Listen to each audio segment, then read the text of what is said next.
ഒരു മതിൽ. അതിനെ നിങ്ങളുടെ മനസ്സിന്റെ ശക്തി കൊണ്ട് നിങ്ങൾക്ക് രണ്ടായി പിളർത്തിയെടുക്കാൻ സാധിക്കുമോ? ഒരിക്കലുമില്ല. ഇതുപോലെ തന്നെയാണ് പ്രകൃതി നിയമങ്ങളും. പ്രകൃതിയിലെ നിയമങ്ങൾ നമുക്ക് ഒരിക്കലും മാറ്റാൻ സാധിക്കില്ല. അതേസമയം പ്രകൃതിക്ക് അനുകൂലമായി ജീവിച്ചുകൊണ്ട് ആ ശക്തികളെ നമ്മളുടെ ജീവിതത്തിൽ അത്ഭുതകരമായ മാറ്റങ്ങൾ കൊണ്ടുവരാനായി ഉപയോഗപ്പെടുത്താം. അതെങ്ങനെ സാധിക്കും? അക്കാര്യമാണ് ഓഡിയോപീഡിയയുടെ ഇന്നത്തെ വീഡിയോ നിങ്ങളോട് പറയുന്നത്. ഒരു ചക്കക്കുരു കുഴിച്ചിട്ടാൽ ആപ്പിൾ മരം ഉണ്ടാവില്ലെന്ന് നമുക്കെല്ലാം അറിയാം. എന്നാൽ ഈ അറിവ് നമ്മുടെ ചിന്തകളിലേക്കും പ്രവൃത്തികളിലേക്കും അങ്ങനെ വ്യക്തിത്വത്തിലേക്കും കൂട്ടിയോജിപ്പിക്കാൻ എല്ലാവർക്കും സാധിക്കണമെന്നില്ല. എനിക്ക് വളർച്ചയുണ്ടാവില്ല, എനിക്ക് മോശം ശീലങ്ങളിൽ നിന്നും രക്ഷപ്പെടാനാവില്ല, എന്നെ നിയന്ത്രിക്കാനാവുന്നില്ല എന്നിങ്ങനെയുള്ള ചിന്തകളെയെല്ലാം നമുക്ക് തിരുത്താനാവും.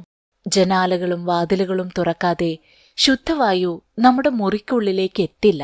അതുപോലെ നല്ല ചിന്തകളും സന്തോഷവുമില്ലെങ്കിൽ ആരോഗ്യമുള്ള ശരീരവും തെളിഞ്ഞ മുഖവും നമുക്കുണ്ടാവുകയില്ല. ആശങ്കയും പേടിയും കൊണ്ട് നിങ്ങൾ ഒരു കാലത്തും ഒന്നും നേടാൻ പോകുന്നില്ല. ജീവിതത്തിൽ എന്തെങ്കിലും നേടുന്നതിന് പ്രചോദനമാവുക ഈ അറിവാണ്. യാഥാർത്ഥ്യബോധത്തോടെ ലോക നിയമങ്ങളെ ഉൾക്കൊണ്ടുകൊണ്ടുള്ള ലക്ഷ്യങ്ങൾ ഉണ്ടാക്കുകയാണ് വേണ്ടത്. ഇന്ന് ഞാൻ പരിചയപ്പെടുത്തുന്നത് ജെയിംസ് അലന്റെ ബി യുവർ ഓൺ സൺഷൈൻ എന്ന പുസ്തകമാണ്. വളരെ മനോഹരമായൊരു പുസ്തകമാണിത്. നിങ്ങളുടെ മനസ്സിന്റെയും ചിന്തകളുടെയും അനന്തമായ ഊർജത്തെ എങ്ങനെ നിങ്ങൾക്ക് പോസിറ്റീവ് തിങ്കിങ്ങിലേക്ക് നയിക്കാമെന്നാണ് ജെയിംസ് അലന്റെ ബി യുവർ ഓൺ സൺഷൈൻ പറയുന്നത്. നമ്മുടെ ഉള്ളിലെ ചിന്തകളുടെ ലോകത്തിന് എങ്ങനെ പുറം ലോകത്തെ പ്രവൃത്തികളെ സ്വാധീനിക്കാൻ സാധിക്കുമെന്ന് ബി യുവർ ഓൺ സൺഷൈൻ വളരെ വിശദമായി നമുക്ക് പറഞ്ഞു തരുന്നു. നല്ലൊരു വ്യക്തിത്വം വളർത്തിയെടുക്കാനും ജീവിത വിജയം നേടാനും പ്രകൃതി ശക്തികളെ നമുക്ക് അനുകൂലമാക്കി മാറ്റിയെടുക്കാനും എങ്ങനെ സാധിക്കുമെന്നാണ് ഈ പുസ്തകം നമുക്ക് പറഞ്ഞു തരുന്നത്. 4 ചാപ്റ്റേഴ്സാണ് ഈ പുസ്തകത്തിലുള്ളത്. അതിലെ ആദ്യ ചാപ്റ്റർ തോട്ട് ആൻഡ് ക്യാരക്ടർ. നമ്മുടെ ചിന്തകൾക്ക് നമ്മുടെ വ്യക്തിത്വത്തെ സ്വാധീനിക്കാനാവുമോ? തീർച്ചയായും സാധിക്കും. നമ്മൾ എന്ത് ചിന്തിക്കുന്നോ അതാണ് നമ്മൾ എന്ന് സാധാരണ പറയാറില്ലേ? നമ്മുടെ ചിന്തകളുടെ ആകെ തുകയാണ് നമ്മുടെ വ്യക്തിത്വം. വിത്തുകളിൽ നിന്നും ഒരു ചെടി വളർന്നു വരുന്നതുപോലെ ചിന്തകളിലൂടെയാണ് മനുഷ്യൻ വളരുന്നത്. ജീവിതം ചിന്തകളിലൂടെയാണ് വളർന്ന് പുഷ്പിക്കുന്നത്. ആഹ്ലാദവും വേദനയുമെല്ലാം ജീവിതമാകുന്ന മരത്തിന്റെ പഴങ്ങളാണ്. ശരിയായ ചിന്തകളിലൂടെ മാത്രമേ മികച്ചൊരു വ്യക്തിത്വം നമുക്ക് രൂപപ്പെടുത്താൻ സാധിക്കുകയുള്ളൂ. മോശം ചിന്തകൾ മോശം വ്യക്തിത്വത്തെ സൃഷ്ടിക്കും. അതേസമയം നല്ല ചിന്തകൾ നല്ലൊരു മനുഷ്യനെയാണ് നമുക്ക് മുന്നിലേക്ക് വെച്ച് തരിക. ചിന്തകൾ കൊണ്ട് നമുക്ക് നമ്മുടെ സാഹചര്യങ്ങളെ നിയന്ത്രിക്കാനാവുമോ? ആകുമെന്നാണ് ബി യുവർ ഓൺ സൺഷൈൻ പറയുന്നത്. ഓരോ സാഹചര്യങ്ങളിലും നമ്മുടെ പെരുമാറ്റവും തീരുമാനവുമെല്ലാം നമ്മുടെ ചിന്തകളുടെ പ്രതിഫലനമാണ്. ചിന്തകൾക്ക് നമ്മുടെ ജീവിതത്തിലെ സാഹചര്യങ്ങളെ എങ്ങനെ മാറ്റിമറിക്കാനാവുമെന്നും ഇവിടെ പറയുന്നു.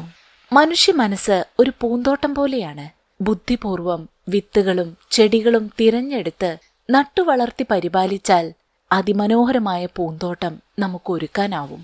അതേസമയം ഒട്ടും ശ്രദ്ധയില്ലാതെ വിട്ടാലോ ചെടികളും പുല്ലും നിറഞ്ഞ് നമ്മുടെ പൂന്തോട്ടം ആകെ നശിച്ചു പോവും, അല്ലേ? നമ്മുടെ മനസ്സിനും ചിന്തകൾക്കും ഗുണകരമായ വിത്തുകൾ നമ്മൾ തന്നെ കണ്ടെത്തി വളർത്തിയെടുക്കാൻ നമ്മൾ ബോധപൂർവം ശ്രമിക്കണം. നമ്മൾ ബോധപൂർവം മനസ്സിൽ നല്ല ചിന്തയുടെ വിത്തുകൾ പാവിയില്ലെങ്കിൽ സ്വാഭാവികമായി വളർന്നു വരിക ഗുണമില്ലാത്ത ദോഷകരമായ വിത്തുകളായിരിക്കും. തോട്ടക്കാർ പൂന്തോട്ടം ക്ഷമയോടെ വിത്തിട്ട് വളവും വെള്ളവും നൽകി പരിപാലിച്ചെടുക്കുന്നത് പോലെ നമ്മുടെ മനസ്സാകുന്ന പൂന്തോട്ടത്തെ ക്ഷമയോടെ നന്മയുടെ വിത്തുകൾ പാകി ആവശ്യത്തിന് നല്ല ചിന്തകൾ നൽകിക്കൊണ്ട് പരിപാലിച്ചെടുത്താൽ നമുക്ക് നല്ല വ്യക്തിത്വം ലഭ്യമാകും. സ്വന്തം ആത്മാവിന്റെയും ചിന്തകളുടെയും തോട്ടക്കാരനാവുന്നതോടെ നമുക്ക് നമ്മുടെ ജീവിതത്തെ ഫലപ്രദമായി നിയന്ത്രിക്കാനാകുമെന്നാണ് ബി യുവർ ഓൺ സൺഷൈൻ പറയുന്നത്. സാഹചര്യങ്ങളാണ് നമ്മളെ നിർമ്മിക്കുന്നതെന്ന ചിന്ത ആദ്യം നമ്മൾ മാറ്റിയെടുക്കണം. സ്വന്തം സാഹചര്യങ്ങളെ മാറ്റാനും നിയന്ത്രിക്കാനുമുള്ള കരുത്ത് നമുക്കുണ്ട്. അത് തിരിച്ചറിയുമ്പോൾ മാത്രമാണ് നമുക്ക് സ്വയം നന്നായി നിയന്ത്രിക്കാനാവുക. ഓരോ ചിന്തകളുടെ വിത്തുകൾക്കും നമ്മുടെ മനസ്സിന്റെ ആഴത്തിലേക്ക് വേരൂന്നിക്കൊണ്ട് നമ്മളെ നിയന്ത്രിക്കാനുള്ള കഴിവുണ്ട്. നിങ്ങളുടെ അവസരങ്ങളും സാഹചര്യങ്ങളും നിയന്ത്രിക്കുന്നതിൽ വലിയ പങ്ക് നിങ്ങളുടെ ചിന്തകൾക്കുണ്ട് എന്ന സത്യം നിങ്ങൾ മനസ്സിലാക്കുക. നല്ല ചിന്തകളിൽ നിന്നാണ് നല്ല ഫലമുണ്ടാവുക. മോശം ചിന്തകൾ ചീത്ത ഫലങ്ങളാണ് ഉണ്ടാക്കുക. നല്ല ചിന്തകളും നല്ല പ്രവൃത്തികളും ഒരിക്കലും മോശം ഫലത്തിലേക്ക് എത്തിക്കില്ല. അതുപോലെ മോശം ചിന്തകളും ചെകുത്താന്റെ പ്രവൃത്തികളും ഒരിക്കലും നല്ല ഫലവും നൽകില്ല. ഒരു ചക്കക്കുരു കുഴിച്ചിട്ടാൽ ആപ്പിൾ മരം ഉണ്ടാവില്ലെന്ന് നമുക്കെല്ലാം അറിയാം. എന്നാൽ ഈ അറിവ് നമ്മുടെ ചിന്തകളിലേക്കും പ്രവൃത്തികളിലേക്കും അങ്ങനെ വ്യക്തിത്വത്തിലേക്കും കൂട്ടിയോജിപ്പിക്കാൻ എല്ലാവർക്കും സാധിക്കണമെന്നില്ല. നമ്മുടെ ചിന്തകൾക്ക് ആരോഗ്യത്തിലും ശരീരത്തിലും സ്വാധീനം ചെലുത്താൻ സാധിക്കും. നമ്മുടെ മനസ്സിന്റെ വേലക്കാരനാണ് നമ്മുടെ ശരീരം. മോശം ചിന്തകൾ നമ്മുടെ ഉള്ളിൽ നിറഞ്ഞാൽ എളുപ്പത്തിൽ രോഗങ്ങൾ വന്ന് നമ്മളെ മൂടും. നല്ല ചിന്തകളാണ് നമ്മളെ ഭരിക്കുന്നതെങ്കിൽ യുവത്വവും സൗന്ദര്യവും നമ്മുടെ പിന്നാലെ വരും. ഞാൻ രോഗിയാവുമോ, ആ രോഗം എനിക്ക് വരുമോ എന്നിങ്ങനെയുള്ള പേടികളിൽ കഴിയുന്നവരെയാണ് പെട്ടെന്ന് രോഗങ്ങൾ പിടികൂടാറ്. മറ്റൊരർത്ഥത്തിൽ പറഞ്ഞാൽ ചെറിയ രോഗങ്ങൾ പോലും നമ്മളെ വലിയ രോഗികളാക്കി മാറ്റാൻ ഇത്തരം നെഗറ്റീവ് ചിന്തകൾക്ക് സാധിക്കും. അനാവശ്യമായ ആശങ്കകൾ അസുഖങ്ങളെ സ്വാഗതം ചെയ്യുന്ന ഒന്നാക്കി നമ്മുടെ ശരീരത്തെ വേഗം മാറ്റിയെടുക്കും. നമ്മുടെ ചിന്തകൾ എങ്ങനെയാണോ അതിന് ശരീരത്തെ നേരിട്ട് സ്വാധീനിക്കാനാവും. നല്ല മനസ്സിൽ നിന്നും ശുദ്ധമായ ജീവിതവും ആരോഗ്യമുള്ള ശരീരവും ഉണ്ടാവും. അതേസമയം എപ്പോഴും അസുഖം നിറഞ്ഞ ശരീരം മോശം ചിന്തകളുടെ സന്തതിയാണെന്ന കാര്യം നിങ്ങൾ തിരിച്ചറിയുക.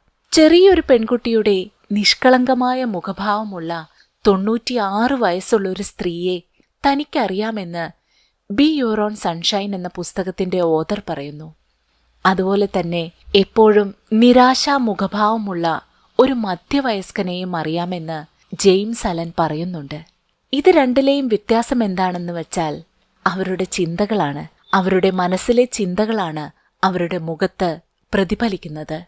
ആ റിഫ്ലക്ഷൻസ് 96 വയസ്സുള്ള സ്ത്രീയെ ചെറുപ്പക്കാരി എന്ന് തോന്നിക്കുമ്പോൾ മധ്യവയസ്കനെ ഏറെ പ്രായം ബാധിച്ച കടുത്ത നിരാശയിൽ കഴിയുന്ന വ്യക്തിയാക്കി മാറ്റിയെടുക്കുന്നു.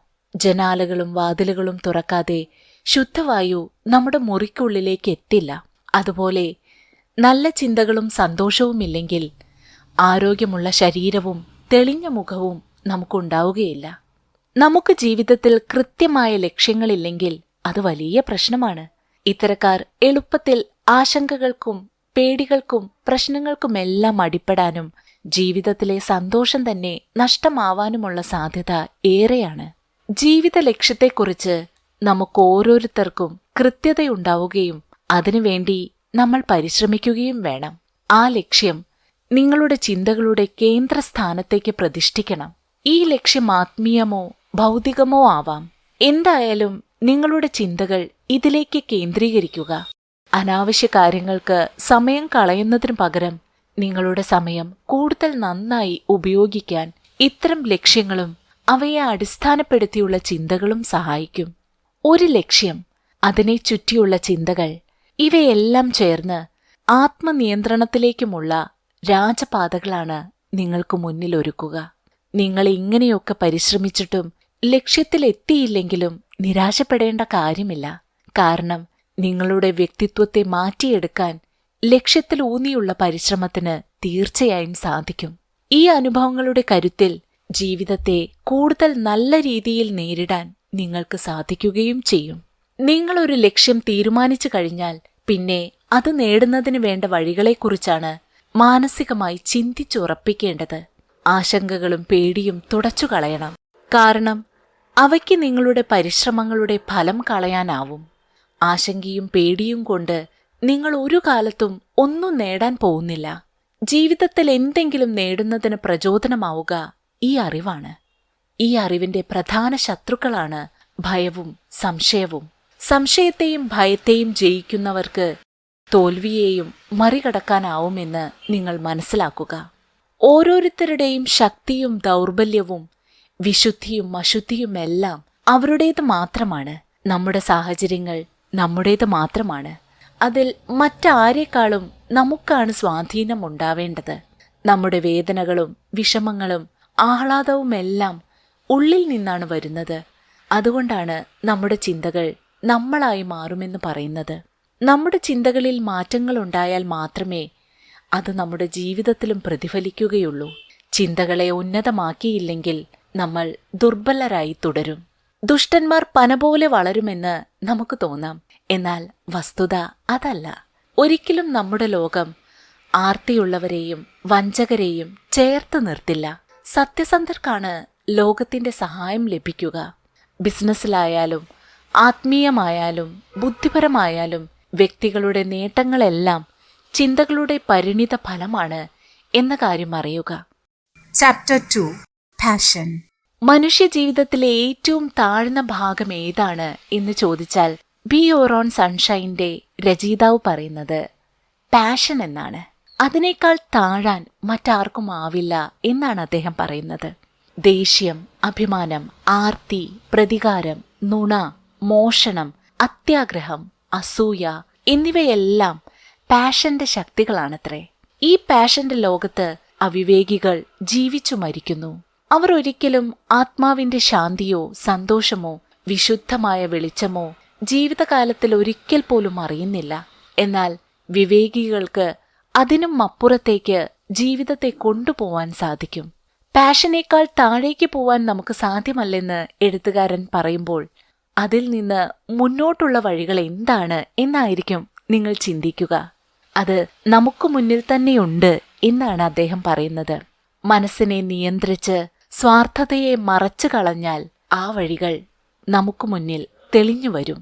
ഇങ്ങനെയൊക്കെ പറയുമ്പോൾ പാഷൻ ഒരു മോശം കാര്യമാണോ എന്നായിരിക്കും നിങ്ങൾ ചിന്തിക്കുന്നത്.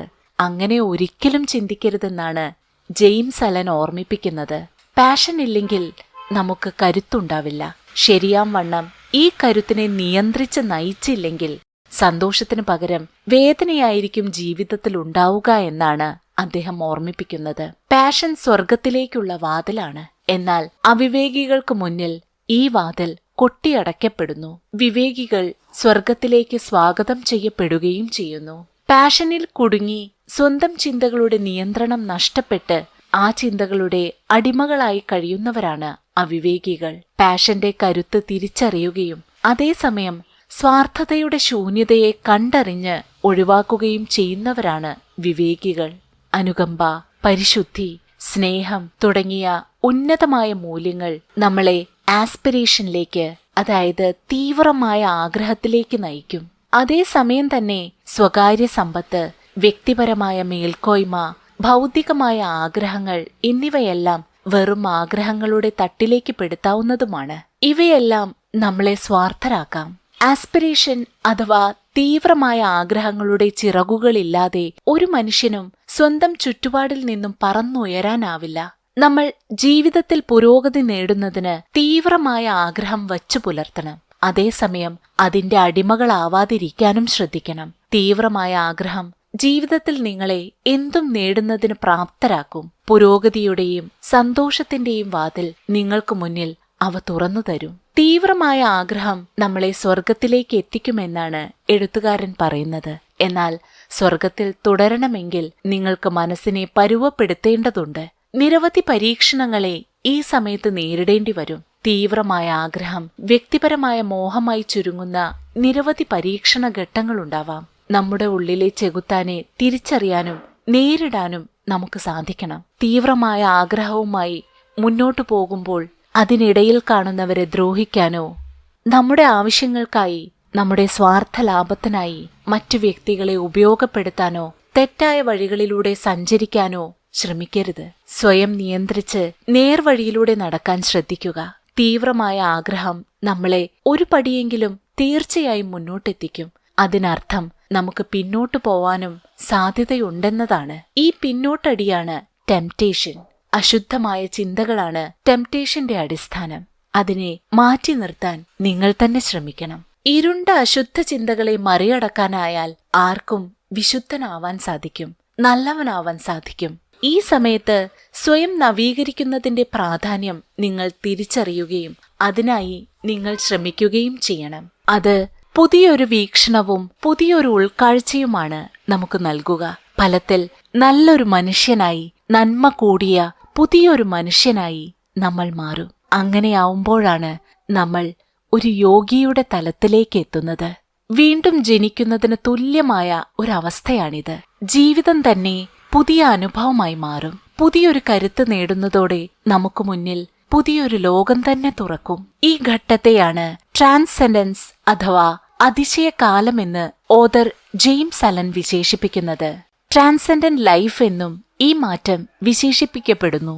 ദേഷ്യവും ആർത്തിയും നയിക്കുന്ന ചിന്തകൾ ആശങ്കയും സംശയവും വിഷമങ്ങളിലുമാണ് അവസാനിക്കുക. ട്രാൻസെൻഡൻസിലേക്ക് എത്തിയാൽ നമ്മുടെ ജീവിതത്തിലെ പ്രശ്നങ്ങൾക്ക് നമ്മൾ ഒരിക്കലും സാഹചര്യങ്ങളെ പഴി പറയില്ല. നന്മയും തിന്മയും എളുപ്പം തിരിച്ചറിയാനാവും. പാഷൻ അടിസ്ഥാനപ്പെടുത്തിയല്ല, തത്വങ്ങളെ അടിസ്ഥാനപ്പെടുത്തിയാണ് ട്രാൻസെൻഡന്റ് ജീവിതം മുന്നോട്ടു പോവുക. ആവേശത്തിന്റെ കെണിയിൽപ്പെടാതെ തത്വങ്ങളുടെ വെളിച്ചം ഇക്കാലത്ത് നമ്മെ നേർവഴിക്ക് നടത്തും. ട്രാൻസെൻഡന്റ് ജീവിതകാലത്ത് വ്യക്തിപരമായ ഇഷ്ടങ്ങളെ കൂടുതൽ വിശാലമായ ലക്ഷ്യങ്ങളിലേക്ക് പരിവർത്തനപ്പെടുത്താനും നമുക്ക് സാധിക്കും. നന്മ നിറഞ്ഞ ജീവിതം പിന്തുടർന്നാൽ ജീവിതം പരമാനന്ദമായി മാറുമെന്നാണ് ബി യുവർ ഓൺ സൺഷൈൻ പറയുന്നത്. നല്ല മനുഷ്യരുടെ ജീവിതാവസ്ഥയാണത്. നല്ലതും വിഷമവുമെല്ലാം അപ്രത്യക്ഷമാവും. പകരം ജീവിതത്തിൽ ആനന്ദം നിറയും. എങ്ങനെയാണ് ഈ ഘട്ടത്തിലേക്ക് ജീവിതമെത്തുക? അതിന് ചില വഴികളുണ്ട്. മനുഷ്യരെ വേർതിരിച്ച് കാണാതിരിക്കുക എന്നതാണ് അതിൽ പ്രധാനപ്പെട്ട ഒന്ന്. മനുഷ്യർക്കൊപ്പം മറ്റ് ജീവജാലങ്ങളോടും കരുണയുള്ളവരായിരിക്കുകയും വേണം. ഏതൊരു സാഹചര്യത്തിലും ക്ഷമ കൈവിടാതെ നോക്കണം. മനസ്സിന്റെ പരിശുദ്ധിയും പരമപ്രധാനമാണ്. മോശം ചിന്തകളെ പടിക്കു പുറത്തു നിർത്തുന്നു എന്ന് കൂടിയാണ് ഇത് അർത്ഥമാക്കുന്നത്. പാഷൻ ഉള്ളിടത്ത് സമാധാനമുണ്ടാവില്ല. സമാധാനമുള്ളിടത്ത് അധികാരവും. നമ്മൾ സമാധാനത്തിനായി പ്രാർത്ഥിക്കുകയും അത്യാഗ്രഹങ്ങൾക്ക് പിന്നാലെ പോവുകയും ചെയ്യുന്നു. വിദ്വേഷവും സ്നേഹവും ഒരേ ഹൃദയത്തിൽ നിന്നും വരില്ല. സ്വയം നിയന്ത്രിക്കാനാവുന്നവർക്ക് മാത്രമേ പരിപൂർണ സമാധാനം രുചിക്കാനാവുകയുള്ളൂ. പാഷൻ ഒരിക്കലും മോശം കാര്യമല്ല എന്ന് എഴുത്തുകാരൻ അടിവരയിട്ട് പറയുമ്പോൾ തന്നെ പാഷന് വേണ്ടി നിങ്ങൾ നിലകൊള്ളുമ്പോൾ അതിലേക്കുള്ള വഴികൾ, അത് യാഥാർത്ഥ്യമാക്കാനുള്ള വഴികൾ ശരിയാണോ എന്ന് ഉറപ്പുവരുത്തണമെന്ന് അദ്ദേഹം പറയുന്നു. ശരിയായ വഴികളിലൂടെ പോയില്ലെങ്കിൽ അവിടെ സമാധാനമുണ്ടാവില്ല. എതിരാളി പുറത്തല്ല, അകത്താണെന്ന് മനസ്സിലാക്കുന്നവൻ വിശുദ്ധിയിലേക്കുള്ള പാതയിലാണ്. അത്യാഗ്രഹത്തെയും വിദ്വേഷത്തെയും അഹങ്കാരത്തെയും ആർത്തിയെയും സ്വാർത്ഥതയെയും കീഴടക്കുന്നവർ പുതിയ ലോകത്തെയും കീഴടക്കും. നന്മ നിറഞ്ഞ ഹൃദയമുള്ളവർക്കൊപ്പം സമാധാനവും വന്നുചേരും. സമാധാനം അവരുടെ പ്രവൃത്തികളിലൂടെയും ജീവിതത്തിലൂടെയും ലോകത്തിലേക്ക് പരക്കുകയും ചെയ്യും. ചാപ്റ്റർ 3. മനുഷ്യൻ മനസ്സിന്റെയും ശരീരത്തിന്റെയും സാഹചര്യങ്ങളുടെയും രാജാവാണ്. ആവർത്തിക്കപ്പെടുന്ന പ്രവൃത്തികളാണല്ലോ ശീലങ്ങൾ എന്ന് പറയുന്നത്. പലതരത്തിലുള്ള ശീലങ്ങളുള്ളവരാണ് നമ്മൾ. അത് സ്വാഭാവികവുമാണ്. ഒരു ശീലവുമില്ലാത്തവരായി നമുക്ക് മാറാനാവില്ല. അതേസമയം നമ്മുടെ ശീലങ്ങളെ തിരഞ്ഞെടുക്കാൻ നമുക്ക് സാധിക്കണം. പ്രകൃതി നിയമങ്ങളെ നമുക്ക് നിർമ്മിക്കാനോ മാറ്റാനോ സാധിക്കില്ല. എന്നാൽ ആ നിയമങ്ങളെ ഗുണങ്ങളാക്കി മാറ്റാനാവും. ഉദാഹരണത്തിന്, ആർക്കും ഗുരുത്വബലം ഇല്ലാതാക്കാനാവില്ല. അതേസമയം ഭൂഗുരുത്വം അറിഞ്ഞുകൊണ്ട് അതിനെ ഉപയോഗിച്ചുകൊണ്ട് പ്രവൃത്തികളെ കൂടുതൽ എളുപ്പമുള്ളതാക്കാനാവും. പിളർന്നു മാറൂ എന്ന് ശക്തമായി ആഗ്രഹിച്ചുകൊണ്ട് മുന്നിൽ കാണുന്ന മതിലിനു നേരെ ഓടിയാൽ എന്ത് സംഭവിക്കും? മതിലിൽ ഇടിച്ച് നമ്മൾ വീണുപോവും, അല്ലാതെ ഒന്നും സംഭവിക്കില്ല, അല്ലേ? ഇവിടെ യാഥാർത്ഥ്യ ബോധത്തോടെ ലോക നിയമങ്ങളെ ഉൾക്കൊണ്ടുകൊണ്ടുള്ള ലക്ഷ്യങ്ങൾ ഉണ്ടാക്കുകയാണ് വേണ്ടത്. ജ്ഞാനികൾ ആത്മീയത കൊണ്ട് ശക്തരാവും. അതേസമയം മോശം മനുഷ്യർ ശീലങ്ങളുടെ തടവുകാരാവും. നല്ലവരോ ശീലങ്ങളെ നിയന്ത്രിക്കുന്നവരായി മാറുകയും ചെയ്യും. ചിന്തകളും പ്രവൃത്തിയും നല്ല ലക്ഷ്യത്തിലാവുമ്പോഴാണ് നമ്മൾ നല്ലവരായി മാറുക. അതേസമയം മോശം വ്യക്തികൾക്കും തങ്ങളുടെ ശീലങ്ങളിൽ മാറ്റം വരുത്തിക്കൊണ്ട് മികച്ചവരാകാൻ സാധിക്കുമെന്ന് ബി യുവർ ഓൺ സൺഷൈൻ പറയുന്നു. പ്രപഞ്ച നിയമങ്ങൾ മാറ്റുകയല്ല, അതിനനുസരിച്ച് ശീലങ്ങളെ ക്രമീകരിക്കുകയാണ് വേണ്ടത്. എനിക്ക് വളർച്ചയുണ്ടാവില്ല, എനിക്ക് മോശം ശീലങ്ങളിൽ നിന്നും രക്ഷപ്പെടാനാവില്ല, എന്നെ നിയന്ത്രിക്കാനാവുന്നില്ല എന്നിങ്ങനെയുള്ള ചിന്തകളെയെല്ലാം നമുക്ക് തിരുത്താനാവും. ഇത്തരം മോശം ചിന്തകളെ വേരോടെ പിഴുതെറിയണം. എനിക്ക് സാധിക്കുന്നില്ല എന്ന് കരുതുന്നിടത്തെല്ലാം എനിക്ക് സാധിക്കും എന്ന് മാറ്റാനാവണം. ശീലങ്ങളുടെ തടവുകാരാണ് മനുഷ്യരെന്ന് പറയുമ്പോഴും ഇതേ ശീലങ്ങളെ നന്നായി ഉപയോഗിച്ച് ഈ തടവിൽ നിന്നും നമുക്ക് രക്ഷപ്പെടാനും സാധിക്കും. മോശം ചിന്തകൾ നിങ്ങളെ കൂടുതൽ വരിഞ്ഞു മുറുക്കും. അതേസമയം നല്ല ചിന്തകൾ നിങ്ങളെ സ്വതന്ത്രരാക്കും. ശരീരം മനസ്സിന്റെ പ്രതിഫലനമാണ്. നമുക്ക് പോലും സ്വയം അറിയാത്ത ചിന്തകൾ ശരീരത്തിൽ നിന്നും വായിച്ചെടുക്കാനാവും. ചിന്തകളെ അനുസരിക്കുക മാത്രമാണ് ശരീരം ചെയ്യുന്നത്. ആരോഗ്യമില്ലാത്ത ശരീരത്തെക്കാളും മോശമായ അവസ്ഥയാണ് അസുഖം ബാധിച്ച ഒരു മനസ്സിന്റേത്. മനസ്സിന് അസുഖം ബാധിക്കുന്നതോടെ ശരീരത്തിനും സുഖമില്ലാതാവുന്നു. നമ്മൾ വിശക്കുമ്പോൾ പഴങ്ങൾ കഴിക്കാറില്ലേ? അത് നമ്മുടെ ആരോഗ്യം സംരക്ഷിക്കുകയും ചെയ്യും. എന്നാൽ പ്രകൃതിയിൽ മനുഷ്യന്റെ ആരോഗ്യം സംരക്ഷിക്കുന്ന പഴങ്ങൾ മാത്രമല്ല ഉള്ളത്, മനുഷ്യന്റെ ജീവൻ വരെ അപകടത്തിലാക്കുന്ന പഴങ്ങളുമുണ്ട്. അതുപോലെയാണ് ചിന്തകളും. മോശം ചിന്തകൾ നമ്മുടെ നാശത്തിലേക്ക് നയിക്കും. അതുകൊണ്ട് നല്ല ചിന്തകളെ ബോധപൂർവം തിരഞ്ഞെടുക്കാൻ ശ്രമിക്കുക. ദാരിദ്ര്യത്തെ ഇഷ്ടപ്രകാരം സ്വീകരിച്ച വലിയ മനസ്സുള്ളവരുണ്ട്. അവരെല്ലാം മഹാന്മാരുടെ വിഭാഗത്തിൽപ്പെടുന്നവരാണ്. എന്തുകൊണ്ടായിരിക്കും ദാരിദ്ര്യത്തെ അവർ സ്വീകരിച്ചിട്ടുണ്ടാവുക? പ്രത്യേകിച്ച് ദാരിദ്ര്യത്തെ സ്വീകരിക്കാൻ ഭൂരിഭാഗവും ഇഷ്ടപ്പെടാതിരിക്കുമ്പോൾ പല മോശം കാര്യങ്ങളുമായും നേരിട്ട് ബന്ധമുണ്ട് ദാരിദ്ര്യത്തിന്. മദ്യപാനവും പുകവലിയും പോലുള്ള ദുശീലങ്ങളും മടിയും വിശ്വാസവഞ്ചനയും കുറ്റകൃത്യങ്ങളും ഒക്കെ പലപ്പോഴും പട്ടിണിയുമായി ചേർത്ത് വെക്കാറുമുണ്ട്. എന്താണ് മോശം കാര്യം? ദാരിദ്ര്യമോ പാപമോ? അത് പാപമാണെന്നാണ് ജെയിംസ് അലൻ നൽകുന്ന ഉത്തരം. പണക്കാരനാണെങ്കിലും പാവപ്പെട്ടവനാണെങ്കിലും ദുഷ്ടചിന്തയുള്ളവൻ അത് തുടർന്നുകൊണ്ടേയിരിക്കും. അതേസമയം നല്ലത് ചെയ്യുന്നവൻ പണക്കാരനാണെങ്കിലും പാവപ്പെട്ടവനാണെങ്കിലും അതും തുടരും. ലക്ഷങ്ങൾ വരുമാനമുണ്ടായിട്ടും പണമില്ലെന്ന് പറയുന്നവരെ കണ്ടിട്ടില്ലേ?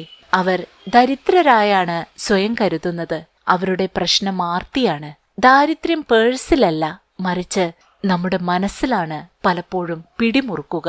അതേസമയം അഴുക്കിൽ ജീവിക്കുന്നവരുടെ പ്രശ്നം അവർ പലപ്പോഴും അതുകൊണ്ട് തൃപ്തിപ്പെടാൻ ശ്രമിക്കുന്നു എന്നതാണ്. സ്വന്തം ജീവിത സാഹചര്യങ്ങൾ മാറ്റാൻ കഠിനാധ്വാനം ചെയ്യാൻ അവർ തയ്യാറാവുന്നില്ല. എന്നാൽ ചിന്താഗതികൾ മാറ്റിയാൽ അവർക്കും ഈ അഴുക്കിനെ ജീവിതത്തിൽ നിന്നും മാറ്റാനാവും. നമ്മുടെ മനസ്സും ജീവിതവും ഭരിക്കാൻ നിയോഗിക്കപ്പെട്ടവരാണ് മനുഷ്യർ. എന്നാൽ ഇന്ന് ഭൂരിഭാഗം മനുഷ്യരും തെറ്റായ ചിന്തകളാൽ നയിക്കപ്പെടുന്നവരാണ്. പ്രത്യേകിച്ച് പുറത്തുള്ള കാര്യങ്ങളെല്ലാം മാറ്റിയാൽ സന്തോഷം ലഭിക്കുമെന്നാണ് നമ്മൾ കരുതുന്നത്. എന്നാൽ ശരിക്കും മാറ്റം വേണ്ടത് നമ്മുടെയൊക്കെ ഉള്ളിലാണ്. അവനവന്റെ ഉള്ളറിയാനാണ് നമ്മൾ ശ്രമിക്കേണ്ടത്. ഉള്ളിലെ ദൈവീക ശക്തിയെ അറിഞ്ഞാൽ മാത്രമേ ശരിയായ സന്തോഷം ലഭിക്കുകയുള്ളൂ. പുറത്തു നിന്നുള്ള ശക്തികളുടെ തടവിലാണ് നമ്മളെന്നാണ് ഭൂരിഭാഗം പേരും കരുതുന്നത്. എന്നാൽ അവന്റെ ഉൾക്കണ്ണ് തുറക്കുന്നതോടെ കാര്യങ്ങൾ മാറും. അന്ന് ആത്മീയതയുടെ സിംഹാസനം നമുക്ക് സ്വന്തമാവും. അന്ന് ആശങ്കകളുടെയും പാഷനുകളുടെയും പിന്നാലെ പോവാതെ അവയെ ഭരിക്കാൻ നമുക്ക് സാധിക്കും. ചാപ്റ്റർ 4, സന്തോഷത്തിനും വിജയത്തിനുമുള്ള അടിസ്ഥാനശീല. എല്ലാം ഒന്നിൽ നിന്നാണ് തുടങ്ങേണ്ടത്. പാതിയിൽ നിന്നാണെങ്കിൽ അതിന് ഫലമുണ്ടാവില്ല. ഓൾജിബ്രയും സാഹിത്യവും ഒന്നുമല്ല നമ്മൾ പഠിച്ചു തുടങ്ങുന്നത്. അത് 1, 2, 3 ABCD അവയൊക്കെയുമാണ് പഠിക്കുന്നത്. അതുപോലെ ജീവിതത്തിലും ആദ്യം വേണ്ട കാര്യങ്ങളെക്കുറിച്ച് ധാരണയുണ്ടാവണം. ശരിയായ തത്വങ്ങൾ വെച്ച് തുടങ്ങിയില്ലെങ്കിൽ നിങ്ങളുടെ ജീവിതം ആകെ കുഴഞ്ഞു മറിഞ്ഞു പോവാനിടയുണ്ട്. അതുകൊണ്ട് ജീവിതത്തിലെ ഏറ്റവും പ്രധാനമായ 5 തത്വങ്ങളെക്കുറിച്ച് എഴുത്തുകാരൻ ജെയിംസ് അലൻ പറയുന്നു. അതിലാദ്യത്തേത് കടമയാണ്. സ്വന്തം ജോലിയിൽ പൂർണ്ണമായും ശ്രദ്ധിക്കുക. ഒപ്പം മറ്റുള്ളവരുടെ കാര്യങ്ങളിൽ അനാവശ്യമായി ഇടപെടാതിരിക്കാനും ശ്രദ്ധിക്കണം. എങ്ങനെ കാര്യങ്ങൾ മാനേജ് ചെയ്യണമെന്ന് മറ്റുള്ളവരെ പഠിപ്പിക്കാൻ ശ്രമിക്കുന്ന ആളാവും ഏറ്റവും മോശമായി കാര്യങ്ങൾ മാനേജ് ചെയ്തിട്ടുണ്ടാവുക. നിങ്ങളുടെ ജോലിയിൽ പൂർണ്ണമായി ശ്രദ്ധിക്കാനുള്ള കടമ നിങ്ങൾക്കുണ്ട്. അതിനാൽ എന്താണോ നിങ്ങളുടെ കടമ എന്ന് തിരിച്ചറിഞ്ഞ് അത് കൃത്യമായി പാലിക്കാൻ ശ്രമിക്കുക. രണ്ടാമത്തെ പ്രധാന തത്വം എന്നത് സത്യസന്ധതയാണ്. മറ്റുള്ളവരെ വഞ്ചിക്കാതിരിക്കുക എന്നത് ഏതൊരു മനുഷ്യനും വേണ്ട പ്രാഥമിക ഗുണമാണ്. കള്ളം പറയാതിരിക്കുന്നതും വിശ്വസ്തത പുലർത്തുന്നതുമെല്ലാം ഇതിന്റെ ഭാഗമാണ്. ഈ ഒരു ഗുണത്തിൽ നിന്നാണ് സൽപ്പേര് സമ്പാദിക്കാൻ നമുക്ക് സാധിക്കുക. മൂന്നാമത്തെ ഗുണമെന്നത് മിതവ്യയശീലമാണ്. ആവശ്യത്തിന് മാത്രം പണം ചെലവാക്കുക എന്നത് പഠിച്ചിരിക്കേണ്ട ജീവിത ഗുണമാണ്. ചിലവാക്കാൻ ഏറെ എളുപ്പമുള്ള കാര്യമാണ് പണം. എന്നാൽ ഈ പണം നമുക്ക് ലക്ഷ്യങ്ങളിലേക്ക് എത്താനുള്ള കരുത്തു നൽകും. അനാവശ്യ ചിലവുകളെ നിയന്ത്രിക്കാനായാൽ നിങ്ങൾക്ക് ജീവിതം കൂടുതൽ എളുപ്പമാവും. നാലാമത്തെ പോയിന്റ് എന്നത് സ്വാതന്ത്ര്യമാണ്. സ്വാതന്ത്ര്യമെന്നത് മറ്റുള്ളവർക്ക് നമ്മൾ നൽകുന്ന ഒരു കാര്യമല്ല, നമ്മൾ സ്വയം കണ്ടെത്തേണ്ട ഒന്നാണ്. അറിഞ്ഞു ചെലവാക്കുന്ന മനുഷ്യന് മാത്രമേ ഉദാരമായി പണം നൽകാനും സാധിക്കൂ. സ്വാതന്ത്ര്യത്തിന്റെ ഭാഗമാണ് പണം നൽകുന്നത്. നിങ്ങളുടെ എതിരാളികളോട് പോലും മാന്യമായി പെരുമാറാൻ ശ്രദ്ധിക്കണം. അത് സ്നേഹം കൂടുതൽ അനുഭവിക്കാൻ സഹായിക്കാൻ, ഒപ്പം ഒറ്റപ്പെടൽ ഒഴിവാക്കാനും നിങ്ങളെ സഹായിക്കും. 5ാമത്തെ പോയിന്റ്, സ്വയം നിയന്ത്രണം. ജീവിതത്തിൽ പാലിച്ചിരിക്കേണ്ട 5ാമത്തെ തത്വമാണിത്. ആത്മനിയന്ത്രണം അത്യാവശ്യമാണ്. അവസാനത്തേതെങ്കിലും ഏറ്റവും പ്രധാനപ്പെട്ട ഒരു ഗുണമാണിത്. അത് ഒഴിവാക്കിയാൽ പല പ്രശ്നങ്ങളും ഉണ്ടാവും. നിങ്ങളൊരു കച്ചവടക്കാരനാണെങ്കിൽ സാധനം വാങ്ങാൻ വന്നയാളോട് 1ഉം 2ഉം പറഞ്ഞ് ചൂടാവുന്ന സ്വഭാവക്കാരനാണെങ്കിൽ എന്ത് സംഭവിക്കും? അധികം വൈകാതെ നിങ്ങളുടെ കച്ചവടം തന്നെ പൂട്ടിപ്പോവും, അല്ലേ? ഇത് ഓഫീസിലായാലും വീട്ടിലായാലും ഒക്കെ ബാധകമാണ്. അതിനാൽ സുഗമമായ ജീവിതത്തിന് ആത്മനിയന്ത്രണം അത്യാവശ്യമാണ്. എല്ലാ ഭാഗങ്ങളുമുള്ള ഒരു യന്ത്രം ശരിയായി പ്രവർത്തിക്കും. എന്നാൽ കുറച്ചു കാലം കഴിയുമ്പോൾ ചില ഭാഗങ്ങൾക്ക് കേടുപാടുകളും പഴക്കവും സംഭവിച്ചാൽ അതിന്റെ പ്രവർത്തനത്തെ അത് പൂർണ്ണമായി ബാധിക്കും. അങ്ങനെ വരുമ്പോൾ ആവശ്യത്തിന് അറ്റകുറ്റപ്പണികൾ നടത്തുകയും വേണ്ട ഭാഗങ്ങൾ മാറ്റുകയും വേണം. അതുപോലെ തന്നെയാണ് നമ്മുടെ മനസ്സും ശരീരവും. നമ്മൾ ജീവിതത്തിൽ മുന്നോട്ടു പോകുന്നതിനൊപ്പം തന്നെ നമ്മൾ ആവശ്യത്തിന് മാറ്റങ്ങൾ വരുത്തേണ്ടി വരും. ഇത്തരം മാറ്റങ്ങൾ കൂടുതൽ ഊർജത്തോടെ ജീവിതം നയിക്കാൻ നമ്മളെ സഹായിക്കുകയാണ് ചെയ്യുക. ഒരു ബുദ്ധിമാൻ ചെറിയ കാര്യങ്ങൾക്ക് പോലും ശ്രദ്ധ കൊടുത്ത് വേണ്ട മാറ്റങ്ങൾ ജീവിതത്തിലും ശരീരത്തിലും മനസ്സിലും വരുത്തിക്കൊണ്ടിരിക്കും. എന്നാൽ ഒരു വിവരദോഷി ഇത്തരം കാര്യങ്ങളെ ഒട്ടും ശ്രദ്ധിക്കാതെ ഒഴിവാക്കും. അപ്പോൾ നിങ്ങൾ തീരുമാനിക്കൂ, നിങ്ങൾ ബുദ്ധിമാനാണോ വിവരദോഷിയാണോ എന്ന്. മറ്റൊരു ബുക്ക് സമ്മറിയുമായി വീണ്ടും കാണാം. Thanks for watching.